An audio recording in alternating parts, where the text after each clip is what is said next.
Arestado ang most wanted person sa ikinasang manhunt operation ng Calamba Police sa Barangay Parean, Calamba City sa Laguna. Salita mula galing sa Calamba City. Kasamang Romel.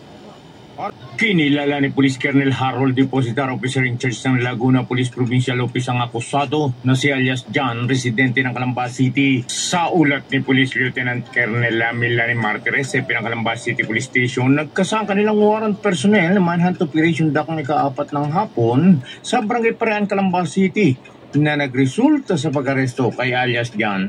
Isinagawa mo ng operasyon sa bisa ng warrant of arrest na nilabas ng Regional Trial Court Judicial Region Branch 105 Calamba City, Laguna na nilagdaan ni Honorable Arturo Vergara Noblejas, presiding judge, at naharap ang akusado sa 9 counts na qualified theft at ang arestadong si alias John ay kasalukuyan ang nasa kustudiya ng Calamba City Police Station. Ayon sa pahayag ni PD Depositar, patuloy ang mga operasyon ng Laguna PNP laban sa mga nagtatago sa batas. Ito bilang pagtugon at pagtalima sa panawagan ng pamunan ng kagalang-galang na Regional Director Pro Calabarzon Police Brigadier General Carlito Gases at Chief PNP Police General Benjamin Acorda Jr.